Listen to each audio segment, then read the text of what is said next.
안녕하세요. 저는 병원에서 일하고 있는 40대 초반의 간호사입니다.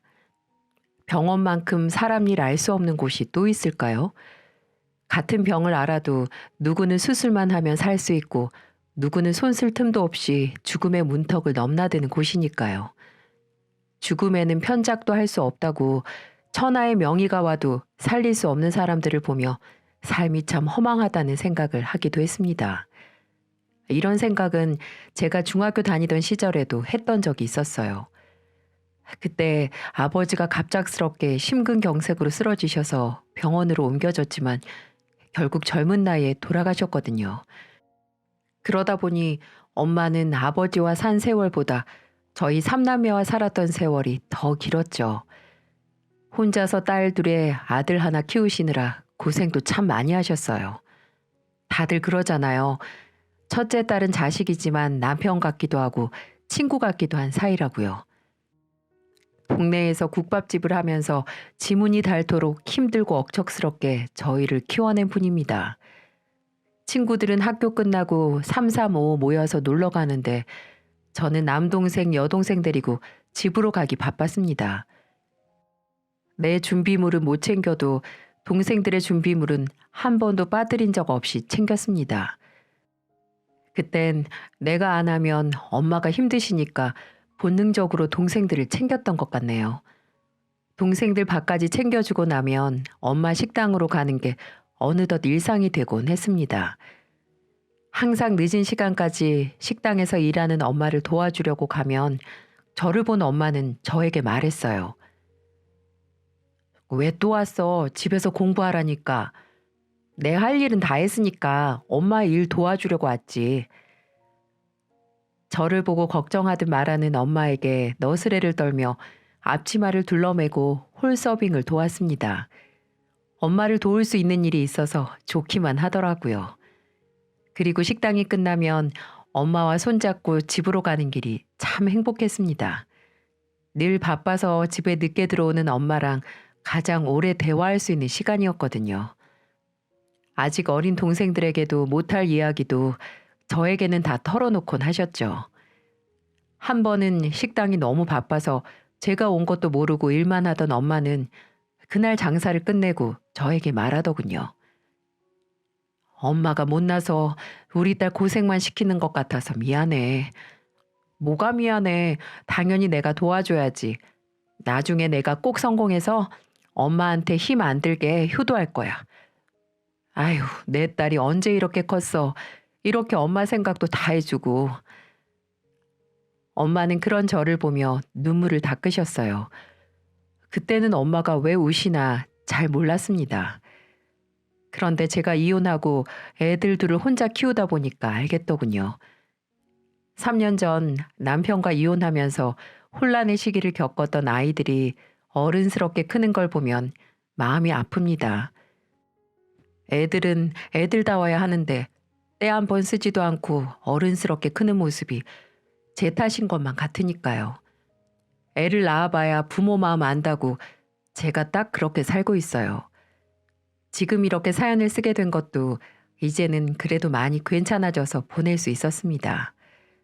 사람은 야속하게도 남의 이야기를 들으며 힘을 내기도 하잖아요. 그래서 오늘은 제 이야기를 듣고 많은 분들이 힘내시길 바라는 마음으로 사연을 보내게 됐어요. 제가 한때 사랑했고 인생의 동반자라고 생각했던 남편은 친구의 소개로 만나게 된 사람이었어요. 간호사라 늘 바쁘게만 살았고 먹고 사는 생각만 하다 보니 연애도 못 해보고 있었죠. 그런 저를 본 친구가 연애도 좀 하고 살라며 옆구리를 찌르기 시작했어요. 저라고 왜 연애 안 해보고 싶었겠어요. 국가고시 보고 간호사 되려고 앞만 보고 살다 보니 어느새 30이더라고요. 그제야 주위를 보니까 친구들은 시집을 갔거나 갈 예정이었습니다. 그래서 저도 이맘때처럼 봄바람 살랑일 때 남편과 소개팅을 했어요. 처음에는 남편이 카센터 직원이라길래 투박하고 무도 없는 남자일까봐 걱정이 앞섰습니다. 그런데 남편은 의외로 곱상한 외모에 차분한 성격을 가진 사람이었어요. 그래서 한 번 더 만나게 됐는데 두 번째 만남에 수줍게 꽃을 내밀며 말하더군요. 오는 길에 은주씨 생각나서 사왔어요. 전 남편이 수줍게 내민 꽃을 받아들이며 한바구음을 지었어요. 세상에 꽃선물 싫어하는 여자가 어디 있겠어요? 젊을 때라 그런지 그 꽃이 어찌나 좋던지 그때만큼은 가장 사랑받는 여자가 된 기분이었습니다. 그 후 저희는 연인이 됐고 엄마 식당에도 자주 같이 놀러 갔었어요. 남편이 수육국밥을 좋아해서 엄마한테 인사도 시키려고 데려갔었어요. 그런데 갈 때마다 밥값하겠다며 앞치마 둘러매고 서빙도 돕고 청소까지 하더군요. 그래서 엄마가 남편에게 말했죠. 밥이나 먹고 가지 뭐하러 일을 해요. 저 예비 사위로 예쁘게 봐달라고 처가집 말뚝에 절하는 겁니다, 장모님. 그만하라며 말리는 엄마에게 남편은 호탕하게 말했고 싹싹하고 반듯한 모습에 엄마도 무척 마음에 들어했어요. 카센터에서 일하던 남편은 엄마 가게에 더 자주 가서 밥도 먹고 옛날에 제가 그랬던 것처럼 엄마를 도왔습니다. 그래서 엄마는 꼭 장남이 생긴 것 같다며 좋아하셨어요. 그렇게 연애를 2년 정도 했을 무렵 늘 평소처럼 일하던 제가 유달리 힘든 날이었어요. 감기인가 싶어서 약을 먹으려다가 생리 주기가 안 맞다는 걸 알고 테스트기를 사용해 보니 임신이었어요. 남편에게 말했더니 남편은 그날 바로 저희 엄마에게 먼저 말씀드리자고 하더군요. 그래서 그날 저희는 바로 저희 엄마를 찾아가 임신 소식을 알리고 결혼하겠다며 이야기했습니다. 남편은 저희 엄마의 손을 잡으며 말했어요. 장모님, 제가 은주 씨랑 아이 꼭 책임지겠습니다. 못난 사위라고 생각하실 수 있겠지만 제가 꼭 처자식 안 굶기고 살겠습니다. 엄마는 남편의 말에 안아주며 그동안 우리 집 사위이자 장남처럼 있어줘서 고맙다며 앞으로 가족이 돼서 열심히 살아보자고 좋아하셨어요. 아빠의 빈자리가 채워지는 것 같아서 너무 좋았습니다. 그 당시에도 예비 시댁은 경상도 소도시에서 농사를 짓고 계셔서 저희 엄마를 뵙고 난 뒤 주말에 시댁을 찾아가게 됐어요. 전에도 몇 번 간 적이 있었지만 임신 소식을 알리려니 긴장이 되더라고요. 그런데 제가 걱정했던 것과 달리 시어머니와 시아버지는 저를 기쁘게 맞이해 주셨어요. 저희가 도착하는 시간을 알고는 마당까지 나와서 기다리고 계셨거든요. 그리고는 저를 보자마자 어머님이 저를 안아주며 말씀하셨습니다. 우리 집에 복덩이가 굴러왔네. 우리 예쁜 며느리 보려고 내가 아들 키웠나 보다.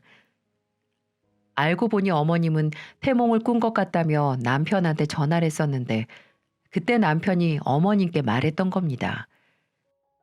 그래서 저도 한결 편하게 어머님과 인사를 할 수 있었습니다. 아버님도 어찌나 좋아하시던지 임신 선물이라며 애기 신발을 건네며 말씀하셨어요. 내가 시골에서만 살아서 뭘 줘야 될지도 모르겠고 애기 낳기 전에 신발 사두면 애기도 건강하게 태어난다길래 한번 사봤어. 아버님 너무 귀여워요. 정말 감사해요. 시댁도 형편이 넉넉하진 않았는데 이런 세심한 마음을 써주시는 분들이셨어요. 도련님은 공무원 시험을 준비하느라 매일 늦게까지 도서관에서 공부를 했었는데 그날은 일찍 와서 축하해주는 사람이었어요.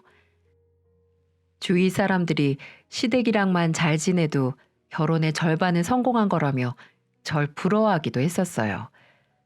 저흰 그렇게 양가의 축복을 받으며 결혼할 수 있었습니다. 하지만 저희는 양가 집안 사정이 넉넉하지 않아서 오로지 저희 힘으로만 준비해야 했어요. 그러던 어느 날 엄마가 저를 식당으로 부르더니 말하셨어요. 이거 보탰어. 큰 돈은 아니야. 내가 너 시집가면 해주려고 모은다고 모았는데 2천만 원밖에 못 모았네. 엄마, 이런 걸 왜 모았어? 내가 다 알아서 할 건데. 우리 딸 잘 살아. 엄마처럼 살지 말고 잘 살면 그게 엄마한테 효도하는 거야. 그날 엄마는 저에게 돈 봉투를 주며 꼭 보태 쓰라고 신신당부하셨습니다. 저는 이 돈을 모으느라 고생했을 엄마 생각에 눈물이 앞을 가렸고 꼭 잘 살겠다며 약속했어요. 그렇게 빌라에서 살림을 꾸린 저희 부부는 정말 열심히 살았습니다. 비록 작은 집이었지만 남편과 아이도 둘이나 낳고 행복하게 지냈죠. 그리고 남편도 카센터를 차리면서 형편도 많이 좋아져서 아파트로 이사도 갈 수 있었어요. 결혼하고 2년 동안 제가 꿈꾸던 결혼 생활처럼 참 재밌게 살았네요. 빌라에서 아파트로 이사하고 나서 친정과 시댁 어른들을 불러서 보여줄 수 있어서 좋았습니다. 하지만 결혼 생활이 변하기 시작한 건 우리 큰딸이 7살 되던 해부터였어요. 남편은 하루 종일 카센터에 붙어 있는 시간이 길어졌는데 저는 일이 더 많아졌다고 단순하게 생각했습니다. 그런데 어느 날부터 남편이 생활비를 안 주는 거예요. 일은 바빠진 것 같은데 생활비를 못 줄 이유가 없다고 생각했어요. 그래서 남편을 앉혀놓고 물어봤죠. 당신 이번 달 생활비 안 보냈더라? 바빠서 깜빡한 거 아니야? 카센터는 공짜로 굴리는 것도 아니고 요즘 가게도 빠듯한데 먹고 죽으려고 해도 없어. 요새 바빴던 거 아니야? 왜 돈이 없어? 평생 남 밑에서 일만 해봐서 당신이 모르는데 개인 사업자가 쉬운 줄 알아? 저는 남편의 말에 의아하기만 했습니다. 매일 바쁘다며 한밤중에 들어오기 일쑤였고 주말도 없이 일했거든요. 그래서 참 이상하다 싶었는데 일하는 걸 모르니 뭐라 할 말도 없었습니다.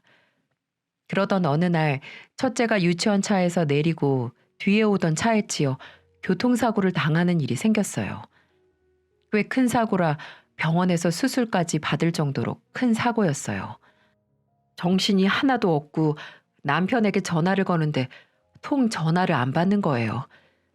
혹시 남편한테도 무슨 일이 생긴 건 아닌지 오만 가지 생각이 들고 너무 무서웠습니다. 결국 그날 남편은 연락이 닿지 않았고 첫째 옆을 지킨 건 저뿐이었어요. 첫째가 일반 병실로 옮기고 한숨 돌릴 때쯤 남편한테 전화가 왔습니다. 핸드폰에 그렇게 많은 부재중이 있으면 무슨 일이 있었는지 묻는 게 먼저 아닐까요? 그런데 남편은 전화를 받은 저에게 짜증 섞인 목소리로 말하더군요. 아니, 일하는 사람한테 뭐 때문에 그렇게 전화야? 어제 우리 딸 교통사고 나서 수술하고 이제 겨우 일반 병실로 왔어. 사고 났다고? 뭐 일반 병실 갔다니까 다행이네. 밤새도록 뭘 하면 애가 생사를 오가는데도 몰라. 일했다고 일반 병실로 갔으면 됐지. 죽은 것도 아닌데 호들갑 좀 떨지 마.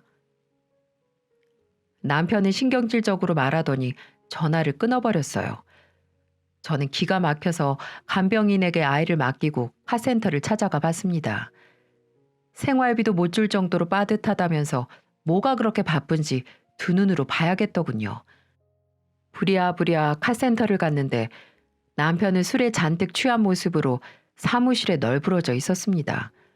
기가 막혀서 옆에 있던 냉수를 뿌려버렸어요. 그랬더니 놀라서 일어나더니 절 알아보지도 못하고 소리를 질렀습니다. 아이씨, 내가 다음 판에 이겨서 그 돈 준다니까. 다음 판에는 100 더 올려. 당신, 그게 무슨 소리야? 남편은 제 목소리를 듣고 놀랐는지 벌떡 일어나더군요. 저는 사실대로 말하라며 남편 등짝을 내리쳤고 남편은 그동안 있던 일을 실토했습니다. 저는 직접 남편을 통해서 듣고도 믿을 수가 없었어요. 성실하고 착실하게 살던 남편은 도박을 하고 있었던 거예요. 이 동네 사장들이랑 몰려다니더니 포카에 손을 댄 거죠. 처음에 뭣도 모르고 시작했을 때 한 판 이기고 나니까 그 돈맛을 알고 계속 하다 보니 빚더미에 앉아 있었다는 겁니다. 어이가 없고 기가 막혀서 저는 남편에게 물어봤어요. 당신 설마 어제도 포카했던 거야? 그럼 어떡해. 돈을 잃었는데 돈을 따야 나가지. 자랑이야 지금? 진짜 어쩌려고 그래. 우리 애들 아직 초등학교 입학도 못했는데. 억장이 무너지는 것 같아서 주저앉아 울었습니다. 이제 좀 잘 살아보나 했는데 이런 시련이 생길 줄은 정말 몰랐어요. 게다가 딸이 생사를 오가는데 도박을 하고 있을 거라고는 생각도 못했습니다. 하지만 문제는 이것뿐만이 아니었어요. 겨우 정신을 차리고 일어났는데 사무실 한 구석에 쌓인 고지서가 보였고 하나를 들춰보려고 하자 남편은 저를 말리려고 했습니다. 만류하는 남편 손을 뿌리치고 고지서를 보니까 헛웃음이 다 나오더라고요. 그리고 들고 있던 종이를 남편 얼굴에 던지면서 말했습니다. 월급으로도 모자라서 아파트 담보로 대출도 받았어? 너 정말 정신 나갔니? 이거 금방 갚어. 포카 2판만 하면 한 방에 다 해결할 수 있어. 지금 집이 날아가게 생겼는데 무슨 한 방? 그리고 얼마를 빌리면 원금 이자만 300이 넘을 수가 있어? 돈 잃고 가족까지 잃어야 정신 차릴래? 어떻게 갚을 건지 다른 일 알아봐. 그동안 남편은 가족들 몰래 포카치면서 월급에 비상금까지 탕진했던 건 물론이고 힘들게 마련한 아파트를 담보로 대출까지 받은 상태였습니다. 정신이 아득했어요.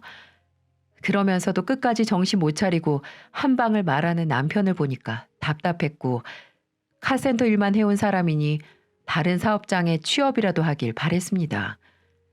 그리고 애들을 봐서라도 남편이 그렇게 해줄 거라고 믿었어요. 하지만 얌전한 고양이 부뚜막에 올라가니까 내려올 줄 몰랐고 남편은 큰아이가 퇴원하는 날도 안 왔습니다. 정말 기가 막히더라고요. 그래도 정말 가족을 버릴 게 아니라면 정신 차리겠지 생각했어요. 옛말에 도박은 손목을 잘라도 발로 친다는 말이 있죠.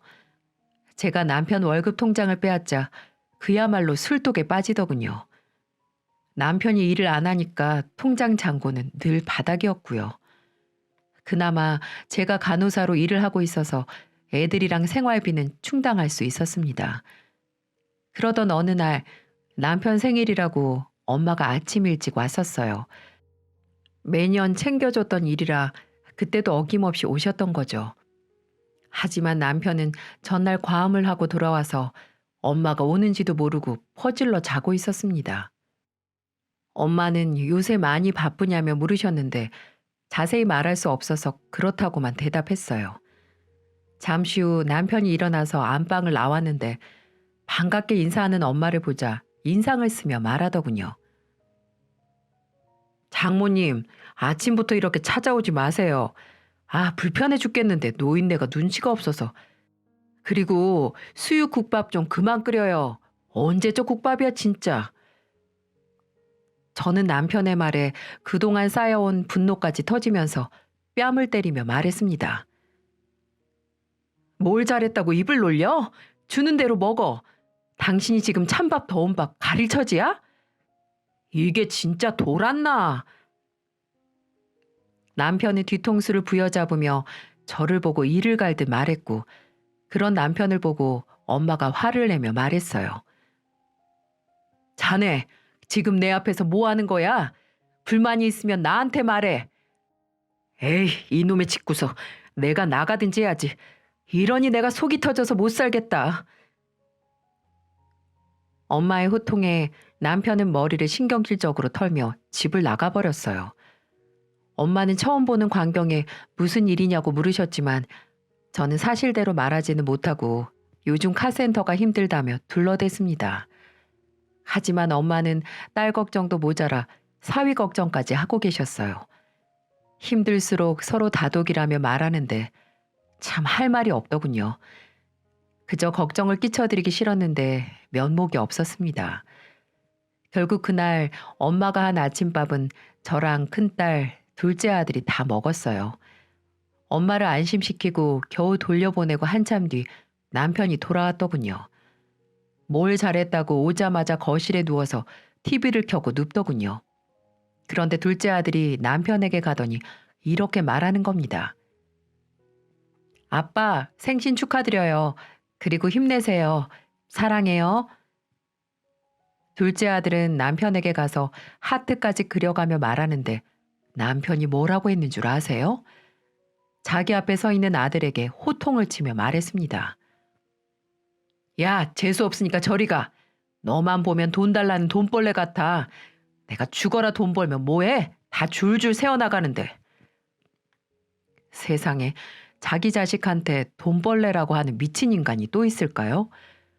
저는 남편에게 휴지곽을 던지며 나가라고 소리쳤고 밖으로 내쫓으며 말했습니다. 당분간 사무실에서 자던지 먹던지 하고 돈 벌리기 전까지 들어올 생각 꿈에도 하지 마. 무슨 돈을 벌어서 줬다고 애한테 그런 소리를 해? 나가! 당장 나가! 그렇게 추리닝 바람에 슬리퍼 끌고 쫓겨난 남편은 현관 문 앞에서 뭐라고 소리를 지르더군요. 저는 그러거나 말거나 놀랬을 애들을 달래주고 있었습니다. 이 불쌍한 애들이 무슨 죄가 있겠어요. 차라리 어디서 비명 행사했으면 좋겠다고 생각할 정도였습니다. 성실하고 착했던 남편은 정말로 죽은 것만 같았어요. 도박하고 나서는 눈도 돌아버린 사람 같았거든요. 맑고 선했던 인상은 그 어디에서도 찾아볼 수 없었습니다. 그렇게 한 달 정도 남편과 떨어져서 지냈어요. 남편이 못 이기고 들어올 줄 알았는데 카센터에서 일만 하는 것 같았습니다. 그래서 대책은 좀 세웠나 싶어서 찾아갔어요. 아파트를 담보로 잡았으니 집 날아가기 전에 대책을 듣고 싶었습니다. 무작정 사무실로 들어가 남편 앞에 앉았어요. 그리고 남편에게 쏘아붙이며 말했습니다. 아파트 어쩔 거야? 통장에 돈이 안 들어오는데 갚을 순 있는 거야? 넌 날 뭐로 생각하길래 일터까지 찾아와서 이 난리야? 나 요즘 병원 나가도 일이 통손에 안 잡혀. 당신은 속 편해서 좋겠다. 아주 눈에 처자식 베지도 않지? 나한테 기생해 먹으려고 사냐? 그 집이 나만 사는 집이야? 당신이 저질렀으면 당신이 벌어서 갚아야지. 나 내 새끼들 먹이고 입힐 돈밖에 없어. 그렇게 남편이랑 대출로 싸우고 있는데 누가 사무실로 들어오는 겁니다. 낯선 남자는 남편에게 수리 내역을 꺼내며 말했습니다. 사장님, 제가 앞 범퍼 조금 긁혔는데 앞 범퍼를 아예 갈아버리고 수리비를 60만 원이나 달라고 하는 데가 어딨어요. 이 정도면 도색만 해도 되는데. 뭐 신경 써서 잘해줘도 그러세요. 일부러 신경 좀 쓴 거예요. 원래 장사 이런 식으로 하세요? 이 사람이 생사람을 잡아도 유분수지. 나가요, 나가! 남편이 배째라는 식으로 나오자 남자는 경찰이라고 말하며 남편을 취조하기 시작했어요. 그런데 그 남자가 경찰인 걸 알게 된 남편은 바로 무릎을 꿇으며 빌었습니다. 정말 손을 똥파리 앞발처럼 비비면서 한 번만 봐달라며 사정하는데 진짜 창피해서 고개를 들 수가 없더라고요. 어찌나 비굴해 보이던지 한숨이 아니라 실소가 다 나오더군요. 남편의 태도가 수상했던 남자는 결국 경찰에 신고 접수를 했는데 알고 보니 그 사람은 경찰이었습니다. 경찰은 남편의 영업 방식에 냄새를 맡았던 거죠. 결국 대출은 해결도 못했는데 남편은 사기죄로 합의까지 해줘야 될 판이었습니다.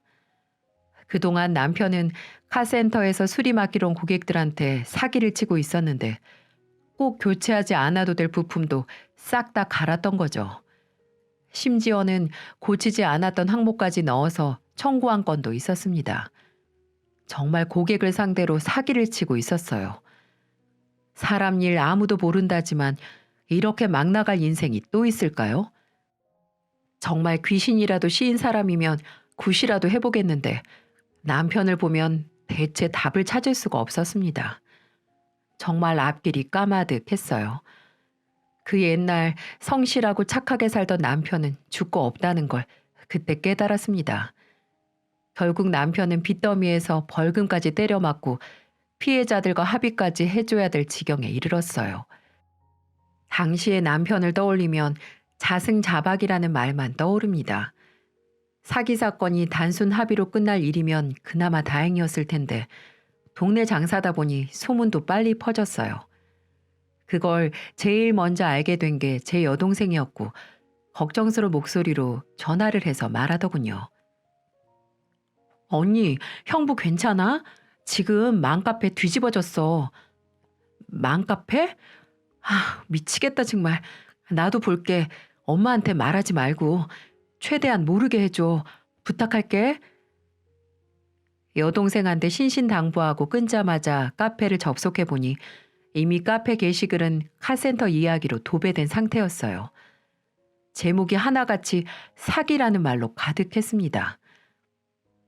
고객 등골 빼먹는 카센터, 수리도 못하면서 돈만 밝히는 사기꾼 땡땡 카센터, 선무당이 차 때려잡는 카센터. 몇 시간 동안 남편 카센터를 저격하는 글만 올라오고 있었고 삽시간에 퍼진 소문은 정말 가게 문을 닫게 할 것만 같았어요. 카센터 누가 멀리서 찾아오는 것도 아니고 동네 장사였는데 제대로 역풍 맞고 망하기 일보 직전이었습니다. 병원에 가도 일이 손에 안 잡혔고 혹시 사고 칠까봐 휴직계를 낼 정도로 스트레스가 극도로 심했어요. 애들을 봐서라도 내가 버텨야지 싶은데도 힘들기만 하더군요. 이혼해야 하나 눈앞에 아른거릴 때 제가 확실하게 이혼을 결심하게 된 계기가 있었어요. 그래도 애들 아빠니까 방법을 찾아보려 했던 저는 남편이 엄마에게 1,000만 원을 빌려갔다는 말에 눈이 돌고 말았습니다. 여동생은 저에게 전화해서 한참을 망설이다 엊그제 형부가 엄마한테 돈을 빌려갔다며 말하더군요. 손주들 범죄자로 키우고 싶냐며 협박까지 하면서 말이죠. 이걸 듣고 참을 수 있는 여자가 누가 있겠어요? 저는 여동생의 전화에 집으로 달려갔습니다. 내가 이 인간이랑 살다가는 애들도 저도 벼랑 끝으로 몰릴 것 같았어요. 전 남편이 마시고 내놓은 빈 술병을 들고 들어갔습니다. 그리고 남편에게 소리쳤어요. 우리 엄마 1,000만 원 가져다가 뭐 했어? 대체 뭐 한다고 그 돈을 받아가? 우리 가족 좀 살려달라고 하면서 빌렸다. 왜? 지금 빚에다가 합의금까지 1,000만 원으로 될 것 같아서 빌려? 대체 일할 생각은 머리에 아예 없는 거야? 그 큰 돈을 언제 갚어? 이번에 판돈이 커서 걸었는데. 저는 남편이 엄마한테 돈까지 빌려서 도박을 했다는 사실을 듣게 되자 들고 있던 술병을 벽에 던졌어요. 남편은 미쳤냐며 윽박질렀지만 저는 더 크게 소리 질렀습니다. 내가 진짜로 정신 났으면 당신한테 던졌어. 그냥 갈라서자. 당신이 좋아하는 도박이나 하면서 시궁창에서 살아. 나는 내 새끼들 이렇게는 못 키워. 당신 같은 게 아빠랍시고 자리 지키고 있는 꼴 더는 못 보겠어. 결국 내 그 말 할 줄 알았어. 갈라서. 나도 1,000만 원밖에 못 해주는 처가집 싫어. 남의 집은 처가에서 돈도 턱턱 해주고 이럴 때 경찰에서 백도 써준다는데 나도 더러워서 이혼하려고 했어. 남편의 말에 격분한 저는 거실에서 눈에 보이는 물건을 손에 잡히는 대로 던졌고 남편과 한참을 싸우다가 나왔습니다. 그리고 유치원에서 화원하는 첫째 딸과 둘째 아들을 데리고 엄마에게 갔습니다. 결국 저는 그날 엄마에게 그동안 있었던 일을 모두 털어놨어요. 카센터 일이 있기 전에 남편이 도박을 했던 이야기 말입니다. 잘 살고 싶었는데 너무 염치 없고 면목이 없어 꽁꽁 숨긴 말을 털어놓자 눈물이 터졌고 엄마는 저를 끌어안고 울었어요. 엄마는 제 등을 하염없이 쓸며 말하더군요. 엄마가 있는데 여기 있는데 왔어야지. 이 금수만도 못한 놈도 고개 저렇게 빳빳이 쳐들고 오는데 내 딸이 왜 못 와? 엄마한테 못 오면 세상 어딜 찾아가려고. 엄마의 말을 들으면서 말도 안 나올 정도로 울었습니다. 하염없이 쓰다듬어주는 엄마의 손길을 느끼면서 오랜만에 잠들 수 있었습니다. 다음 날 남편과 이혼을 준비하고 있다며 엄마에게 말했고 엄마는 어려운 게 있다면 다 돕겠다며 말씀하셨어요. 엄마를 보니까 세상에서 가장 든든한 지원군을 얻는 것 같았죠. 추운 겨울 이제 겨우 쉴 곳을 찾았다 싶었어요. 하지만 하늘은 마치 저를 테스트라도 하듯 저를 더 어렵게 만들었습니다. 바로 새벽에 출근하던 엄마가 뇌출혈로 쓰러지신 거예요. 급하게 병원으로 옮겨지셨는데 엄마는 사경을 헤매고 계셨습니다. 엄마 소식에 병원으로 달려갔는데 누워있는 엄마를 보자 하염없이 눈물만 나더군요. 남동생이랑 여동생에게 애들을 맡겨놓고 2주 내내 엄마 옆에만 있었던 것 같아요. 하지만 이런 제 정성도 모르고 엄마는 하늘에 있는 아버지 곁으로 떠나고야 말았습니다. 사망 선고를 하는 의사 옆에서 제 가슴을 치며 울었어요. 힘들면 엄마한테 오라며. 나 이제 어떡해? 엄마, 엄마, 엄마. 내가 잘못했어. 내가 효도한다고 했는데. 원래 죽은 사람 옆에서 가장 큰 목소리로 우는 사람이 불효자라고 하죠. 저는 엄마 병실에서 목 놓아 울었어요. 다시 일어날 것만 같은 모습에 믿어지지가 않았습니다. 아직 온기가 남은 엄마 손을 잡고 말했어요. 엄마 제발 한 번만 나한테 욕이라도 해. 제발. 여동생은 저를 떼어놓으며 다독였어요. 마치 엄마가 등을 쓰다듬던 때처럼 말이죠. 저는 엄마 빈소가 마련되는 동안 몇 번을 실신할 정도로 울다 쓰러지기를 반복했어요. 살아생전 온갖 후회가 떠밀려 왔고 조금만 늦게 엄마를 찾아갔으면 내 지저분했던 결혼 생활을 몰랐을 텐데 후회도 가득했습니다. 가시는 길마저 큰딸이 짐을 안겨줬다는 현실을 받아들일 수가 없더라고요. 그리고 장례를 치르는 동안에도 저는 멍하니 울기만 했던 것 같습니다. 애들이 엄마를 달래주는 꼴이 우습다는 것도 모르고 울었어요.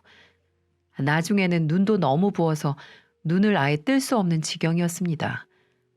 동생들 덕에 장례도 겨우 치르고 집으로 돌아왔어요.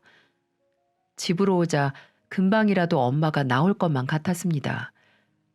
냉장고에 반찬도 그대로고 엄마가 표시해둔 달력의 일정도 그대로인데 엄마만 없다는 게 믿을 수가 없었죠.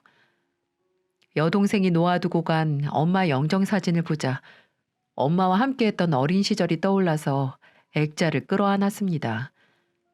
중학교 때 열심히 엄마 식당에 나가기 시작했던 건 엄마가 취객에게 맞고 우는 걸 봤을 때였죠.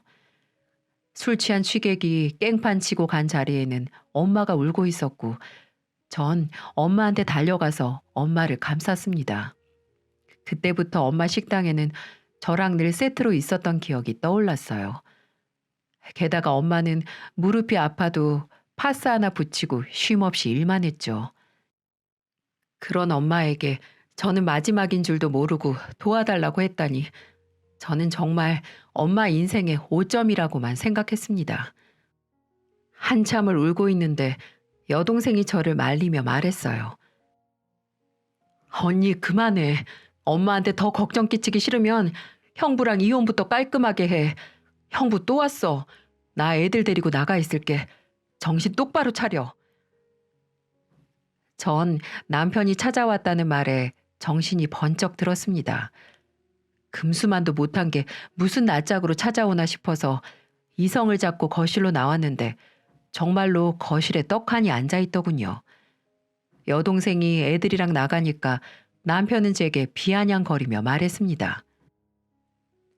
당신 울 힘도 있고 좋겠다. 아주 팔자가 좋네. 갈 때 돼서 잘 갔는데 이 정도면 호상이지. 73세면 오래 살다 가셨구만. 장수야, 장수. 나가. 여기서 당장 나가. 한 공간에서 숨도 쉬기 싫어. 그러자 남편은 비웃으며 말했습니다. 조의금 들어왔을 거 아니야. 장례식장에서 보니까 조문객도 꽤 있던데. 그리고 뭐 남기고 간 거라도 없어? 재산 물려받은 거 있을 거 아니야. 저는 남편에게 화를 내며 가방에 있던 이혼 서류를 면상에 던져버렸어요. 우리 엄마한테 빌려간 돈이나 내놔. 그리고 지금부터 한마디라도 더 하면 내가 당신 장기라도 떼다가 팔아서 우리 엄마 돈 받아낼 거니까. 제 말에 또 남편은 먹고 죽으려고 해도 없으니 조의금이나 나누자고 말했고 저는 경찰을 불러서 쫓아냈습니다. 하지만 남편은 끝까지 조의금에 재산 분할 타령하며 합의 이혼을 거부했고 결국 이혼 소송을 하게 됐어요. 엄마가 살아생전 남편한테 지극정성이었는데 그 세월은 없었던 것처럼 조의금 타령을 하는 꼴에 구역질이 났습니다. 더 이상 질질 끌고 싶지도 않아서 소송을 걸었어요. 결과는 보나 마나였습니다. 도박 빚에 사기죄까지 있던 남편은 양육권도 잃고 양육비를 지급하라는 판결을 받았어요. 남편 도박의 결과는 가정 파탄이라는 결말을 맞게 된 거죠. 하지만 이뿐만이 아니었습니다. 이혼이 확정된 날 시어머님이 저에게 전화를 하셨죠. 그리고 제게 미안하다며 말하셨습니다. 아휴, 없는 집에 시집 와서 고생 많았지. 미안하다. 해준 것도 없는데 내 아들이 집만 됐네. 앞으로 애들이랑 걱정 없이 살아. 우리 며느리는 현명해서 아주 잘 살 거야. 전 어머님의 뜻밖의 전화에 마음이 좀 이상했어요. 결국 어머님께는 나중에 따로 인사드리겠다며 말하고 끊었습니다. 하지만 법원에서 양육비를 주라고 말했어도 남편은 양육비를 줄 능력이 안 됐죠. 결국 남편 놈이 하던 카센터는 폐업하게 된 겁니다. 이미 동네에 소문이 퍼질 대로 퍼졌으니 누가 가겠어요? 그런데 정신 못 차리던 놈이 가진 거 전부 잃고 나니까 저를 찾아와서 싹싹 빌더군요. 병원에서 일 마치고 나오는 저를 붙들며 애걸복걸하며 말하더군요. 여보, 내가 잘못했어. 나 정말 정신 차렸어. 한 번만 기회를 주면 내가 진짜 제대로 살아볼게. 나 애들이 너무 보고 싶어서 잠을 못 자겠어. 저리 안 떨어져? 왜 날 찾아와? 내가 엄마도 아니고 왜 나한테 와서 빌어? 이렇게 못 살겠다고 울면서 엄마한테 살려달라고 말해. 남편이 잡았던 팔을 거칠게 떼놨더니 남편은 갑자기 무릎을 꿇으며 말했습니다. 우리 엄마도 찾아가 봤는데 5천만 원 해주시고 다시는 오지 말라는데 생각나는 게 너밖에 없었어. 나 이제 갈 곳도 없고 나 진짜 애들 잘 키워볼게. 야, 엄마도 포기한 놈을 내가 어떻게 걷어들여? 당신 알아서 잘 살아봐. 그 놈이 한 방 있다며. 한 방 해내러 갈 길 가. 그리고 양육비 주기 전까지 절대 애들 못 봐. 저는 무릎을 꿇고 비는 전 남편을 뒤로하고 집으로 돌아갔습니다. 하지만 몇 달 뒤 저는 기가 막힌 전화를 받았어요. 전 남편이 극단적인 선택을 했다는 전화를 받자 등골이 서늘했어요. 엄마 장례 치르고 겨우 정신 잡고 살고 있었는데 이런 일이 생길 거라고는 생각도 못 했거든요. 도박 빚에 사업까지 망한 사람들 자살한다는 뉴스 많이 듣긴 했는데 남편이 그럴 줄은 몰랐습니다. 이 소식은 시댁에도 전해졌고 시댁에서 남편 장례를 치르겠다고 하더군요.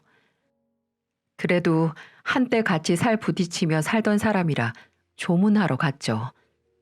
어머님은 저를 보시더니 눈물을 훔치며 말했습니다. 그까지 내가 우리 은주 볼 면목이 없다. 다 내 업보야. 내가 아들을 잘못 키웠어. 아니에요. 어머님도 할 만큼 하셨어요. 네가 그렇게 말해주니까 내가 더 미안하네. 다 지나간 일이다 생각하고 애들이랑 잘 살아. 어머님은 끝까지 저에게 미안하다고 말하시며 저를 꼭 안아주셨어요. 그 품이 어찌나 따뜻하던지 마치 친엄마 품 같기도 했습니다.